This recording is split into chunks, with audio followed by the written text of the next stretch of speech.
I remember the sound of his voice, calm, almost rehearsed. Effective immediately, we're letting you go.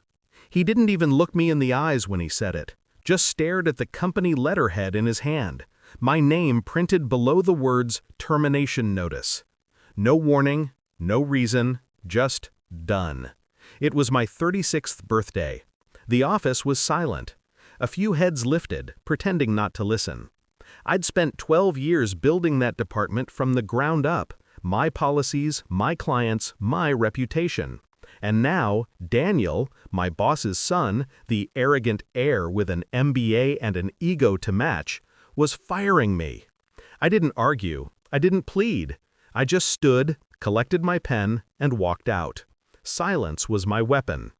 When Daniel joined the company 2 years ago, he was all charm, too polished, too eager.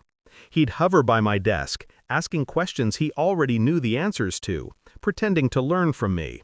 I taught him everything: how to negotiate, how to handle clients, even how to calm the CEO when quarterly reports dipped. I thought he respected me. He called me the company's spine. Then I noticed the shift. Meetings I wasn't invited to, my reports mysteriously lost, clients being reassigned without explanation. He'd smirk when I asked questions. I told myself not to overthink it. Until one night, I saw his car parked outside the restaurant where our CEO, his father, met with investors. Daniel was inside, showing my presentation, my numbers, my analysis, my words. That was the night the betrayal became real. A week later, I found an internal memo in the printer tray. An accident, maybe. Transition plan, Phase 3, replace operations head, Carter, with Daniel. I stared at it until the letters blurred. My replacement. By the man I'd trained. Still, I said nothing. Emotion gets you killed in that world. So I smiled through every meeting, every fake compliment, every thanks for the mentorship.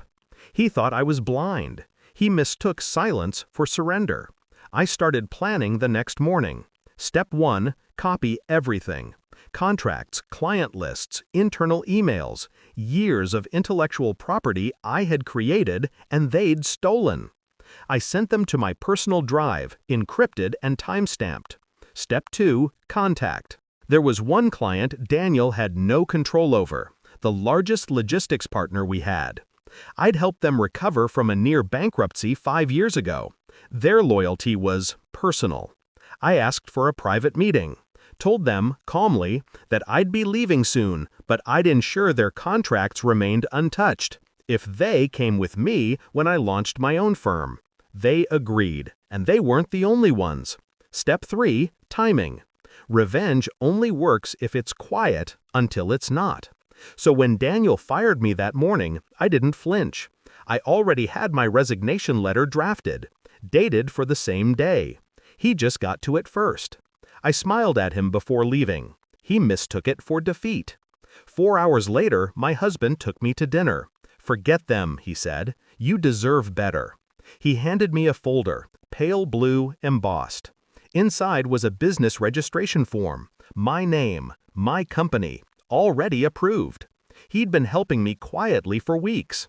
"I knew you wouldn't stay silent forever," he said. I didn't tell him how far I'd already gone. That night, we toasted to freedom. I turned off my phone. When I turned it back on, 119 missed calls, all from the office. It started unraveling faster than I expected. The logistics client had withdrawn from their contract, taking half the company's revenue stream with them. 2 other clients followed within hours, citing ethical concerns. All 3 signed with my new firm by the end of the week. The files I'd kept, the ones proving Daniel's misuse of my work, had found their way to the CEO's inbox. Not from me, of course. Anonymous email. No trace. HR opened an investigation. Investors pulled funding. Daniel's name was mentioned in every thread. By the time he realized what was happening, it was too late. The board suspended him. His father refused to defend him publicly. 3 weeks later, he called me. I almost didn't answer. "Carter, what did you do?" His voice cracked like cheap glass. I stayed quiet. He filled the silence with panic, threats, apologies, bargaining. Finally, I spoke. "You shouldn't have fired me on my birthday." Click. 6 months later, my firm became their biggest competitor. Same market, better ethics. Half his former employees now worked for me. Loyal, efficient, unshakable. Sometimes I still see Daniel in business circles. Thinner now, desperate. He avoids eye contact. I let him, because silence isn't weakness. It's the sound of power waiting. I didn't ruin his career. He did that himself. I just built a mirror and made him look. So yes, my boss's son fired me on my 36th birthday. I walked away without a word.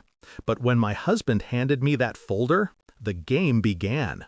And 4 hours later, when those 119 missed calls came flooding in, I didn't answer a single one. Some victories are best enjoyed in silence.